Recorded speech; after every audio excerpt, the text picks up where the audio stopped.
Hello မင်္ဂလာပါကျွန်တော်နာမည်အေဘုံပါဒီနေ့ခရိုနိုမန်ကရှက်တာစစ်အစမှာတော့လီလီတယောက်မြေပုံနဲ့တကွတူနေတဲ့နေရာကအစပြောပြနေပါတယ်မြေပုံကိုလက်ညှိုးထောက်ပြပြီးဒါကလီလီနေတဲ့နိုင်ငံပါနိုင်ငံအမည်ကတော့ဒိုင်တာလို့ခေါ်ပါတယ်လက်ရှိခရော့အာမန်ကဘာဂျီးရီးယားစိတ်ကံမြို့မှာရှိတယ်လို့ပြောပြနေပါတယ်နောက်ပြီး IRC ရွာကလည်းနှစ်သမီးတောနဲ့နီးတယ်လို့ထပ်မံပြောပြလိုက်ပါတယ်ဒိုင်တာရိုမျိုးကဘယံကပေးနရေကနဂါလည်းဖြစ်တယ်သူကအရန်ဆွတ်ထက်တယ်ဆိုတာကိုပြောပြနေပါတယ်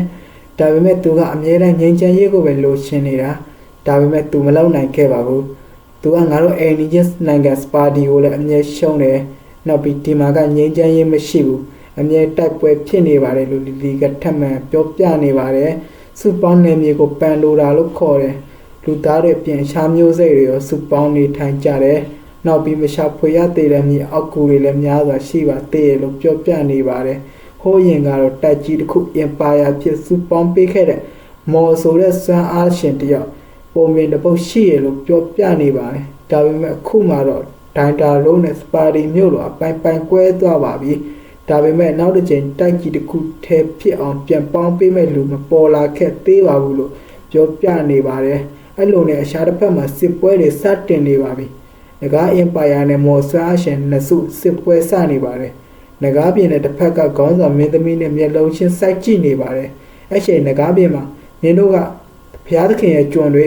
ငါတို့နယ်မြေထဲမှာလာပြီးငါတို့ပြစ်ပေးနှင်းရှည်လို့ရမယ်ထင်နေလား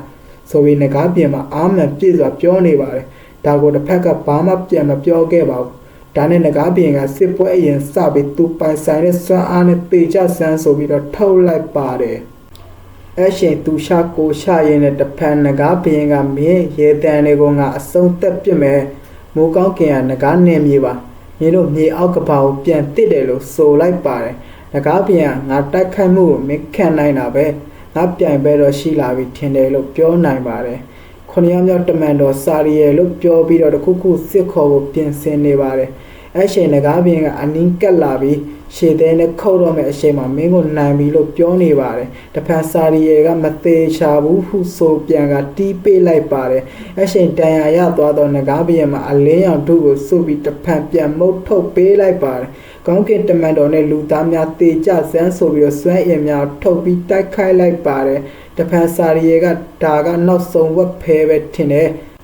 မင်းမဒါပဲရှိတော့တာလားဆိုပြီးတော့ပြန်တိုက်ခိုက်နေပါတယ်ကောင်းတော့စွမ်းတွေထုတ်တက်တာပဲဟူစာရီယေမှပြောလိုက်ပါတယ်အရှင်ကောင်းကင်မှာအရှင်တဟုန်နဲ့ထိုးကြလာတော့ငကားပြင်ပေါ်ကန်ဆောင်ထားတဲ့လန်နဲ့ထိုးဆိုင်ပြီးအနိုင်ယူလိုက်ပါတယ်တစ်ဖက်မှာတော့ပျော်နေခြင်းတစ်ခြားတစ်ဖက်မှာတော့ငကားပြင်သေးပြီးဟုဆိုပါတယ်ငါကလူသားမဟုတ်ဘူးလို့ဆိုကလက်ထွက်သွားလိုက်ပါတယ်စာရီယေဥဆောင်သောတမန်တော်ဟာနောက်ဆုံးမှာဒိုင်တာရော့တော်ဝင်မြို့တော်အပြေးဝသိမ်းပိုက်နိုင်ခဲ့ပါပြီဒီတိုက်ပွဲပြီး10ရက်ကြာမှဟုဆိုကရှက်တာစစ်လည်းပြီးဆုံးသွားပါပြီအားလုံးကျေးဇူးတင်ပါတယ်ကျန်နေတက်တယ်ဆိုရင်ကျွန်တော် page ကို subscribe လေးလုပ်သွားပေးလို့ရပါတယ်ခင်ဗျာ bye bye